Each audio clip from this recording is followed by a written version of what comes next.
मैं बेसिकली एक medical doctor हूँ और सर्जन हूँ बाय प्रोफेशन। और लेप्रोस्कोपिक सर्जरी और हेपेटोबिलियरी सर्जरी मेरी फील्ड है। और मैं कायद-ए-आज़म मेडिकल कॉलेज में पढ़ाता रहा हूँ, वहीं मैं सर्जन था, फिर हेड ऑफ सर्जरी था और मेडिकल एजुकेशन के डिपार्टमेंट का हेड था। फिर मैं वहीं प्रिंसिपल बना और फिर वहीं से मैं रिटायर हुआ। तो इसी दौरान के अंदर मैंने अपनी सर्जिकल ट्रेनिंग और सर्जिकल डिग्रीज़ के अलावा मेडिकल एजुकेशन में भी मास्टर्स किया था, और वही एक्चुअली बुनियाद बनी है कि जिसकी वजह से फिर बाद में जब मैं रिटायर हुआ, और मैं ये काम पहले भी करता था और मुख्तलिफ यूनिवर्सिटीज़ के अंदर soft skills, academic leadership, organisational leadership वगैरह पढ़ाता था जो मेडिकल डॉक्टर्स को। लेकिन वो अचानक ये सोशल मीडिया पे एक वीडियोज़ आनी शुरू हुई, तो फिर मुझे मुख्तलिफ यूनिवर्सिटीज़ ने बुलाना शुरू कर दिया और मुख्तलिफ चैनल्स वगैरह ने। तो अभी भी मैं एक्टिवली सर्जिकल प्रैक्टिस करता हूँ।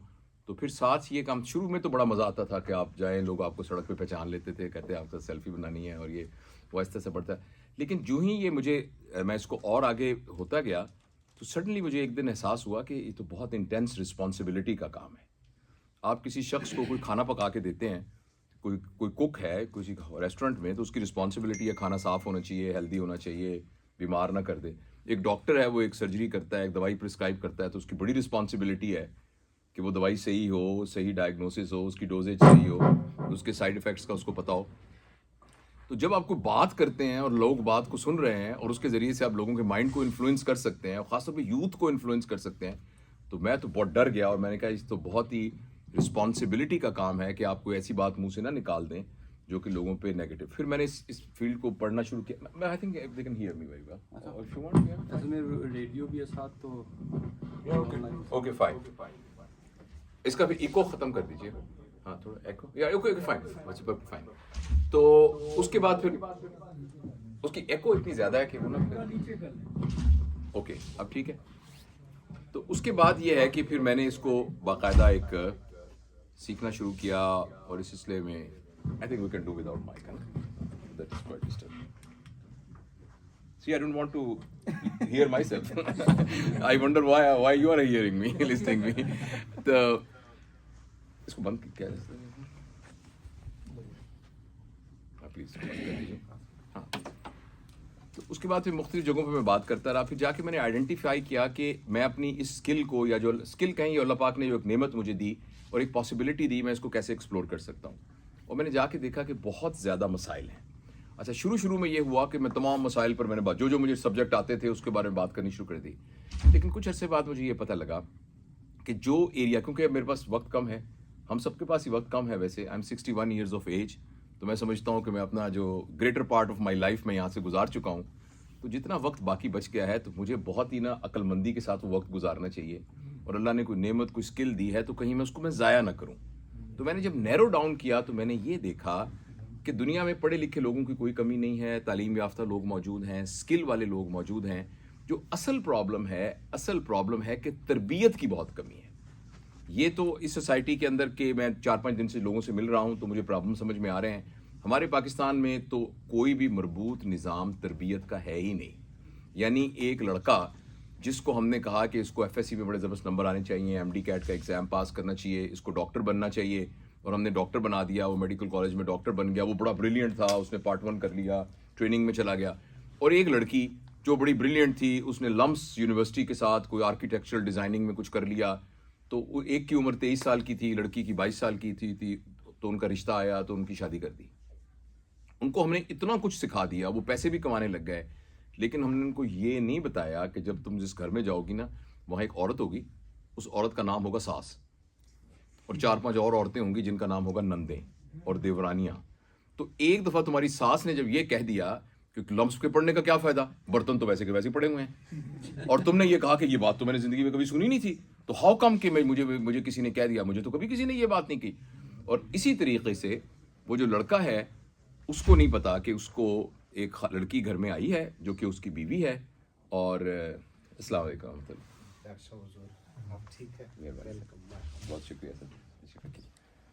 तो अब वो लड़की जो एक आई है, और उसकी अब क्या डिमांड है, वो अपना घर बार छोड़ के आ गई है।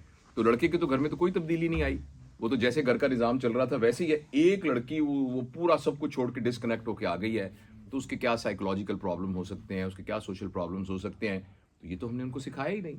और 1 साल के बाद अल्लाह पाक ने अशरफुल मखलूक़ात, अपनी शाहकार, पूरी कायनात का शाहकार इंसान की शक्ल में एक बच्चा उनको दे दिया।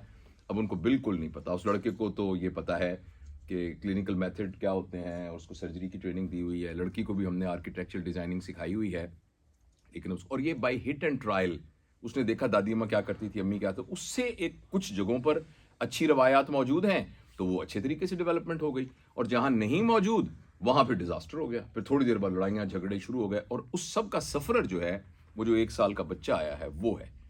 क्योंकि मुझे ये बात पता लगी, और जब ये बात पता लगती है तो ऐसे मुझे ना वो मेरी स्पाइनल कॉर्ड के अंदर ना एक झुरझुरी आनी शुरू हो जाती है कि जो बच्चे की तरबियत की पूरी फाउंडेशन है वो ईयर 0 से ईयर 7 तक है। यानी ईयर 0 से ईयर 7 तक हम इररिपेयरेबल डैमेज कर सकते हैं बच्चे के अंदर, या हम उसकी ऐसी फाउंडेशन बना सकते हैं कि जिस पर बहुत ज़बरदस्त इमारत बन सकती है। तो मैंने जब ये सब चीज़ें कुछ सीखी, कुछ पढ़ी, कुछ दोस्तों से किया, तो मुझे ये लगा कि मुझे अब अपनी एनर्जी को इधर उधर नहीं फैलाना चाहिए। मतलब मैं कहीं, अच्छा, और मैंने कल भी एक जगह बात की थी ग्लासगो के अंदर, कि जब आप इस तरह के सीन में आ जाए ना, तो लोगों का ये ख्याल होता है कि जो बंदा सामने बैठा है ना, इसको सारे सवालों का पता है, उसको सब जवाबों का पता है। तो कोई सवाल करके ये पूछता है, सर मैं ये पूछना चाहता हूँ कि ये जो मिग्रेन होता है ना, उसका इलाज क्या है, मुझे बड़ा सर है। और साथ में कहते हैं ये बताएं कि जो अगर मेरी सास जो है वो जो मेरे खामद को कोई पट्टियां पढ़ा दे तो वो मुझे बताइए उसका क्या टेक्निक है। तो वो बताइए, एक्सपेक्ट करता है इसको हर सवाल का जवाब का पता होगा, which is actually not true. तो मैंने फिर अपनी फील्ड को ना कुछ नैरो किया, और मैंने ये कहा कि जो एरियाज पर मुझे फोकस करना है वो ये है कि जिसकी कोई प्रोडक्टिविटी हो। जैसे अब एक आदमी आपकी उम्र का, आपकी उम्र का, मेरी उम्र का है, इवन आपकी उम्र का, यू आर वेरी यंग, हम इस वक्त अपने पैटर्न और वर्ल्ड व्यू के हिसाब से बिल्कुल पत्थर की सिलें बनी हुई हैं।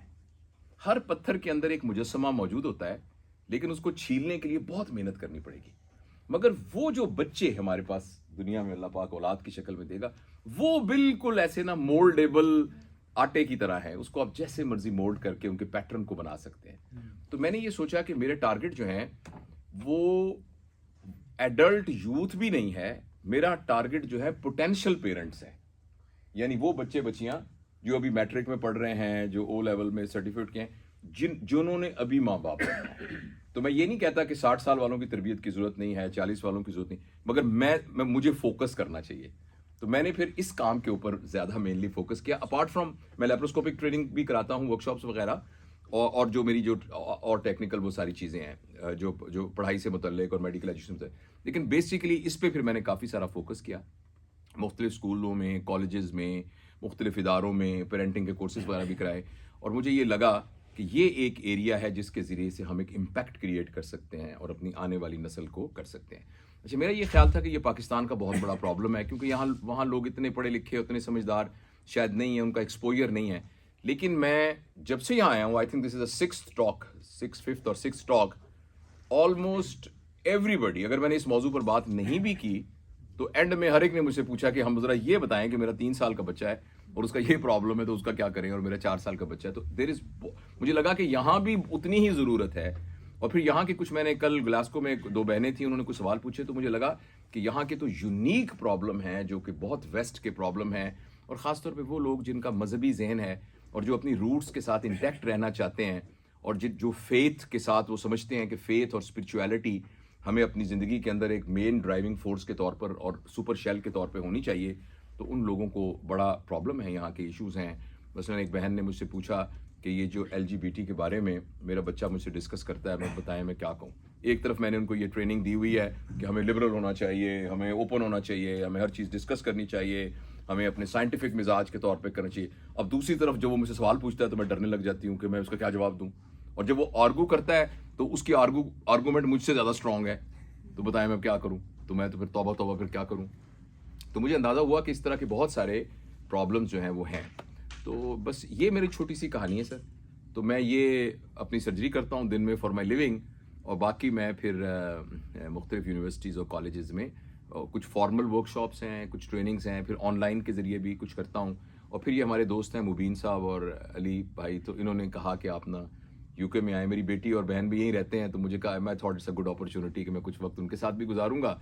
तो यहाँ फिर मैं यहाँ आपकी खिदमत में हाजिर हूँ, और ये मेरा एरिया ऑफ इंटरेस्ट है। मैंने ये सोचा कि मैं खुद आपसे कोई बात करके एक लंबी तकरीर करने की बजाय मैं थोड़ा सा ये बता दूंगा और उसके बाद we can have an interactive session.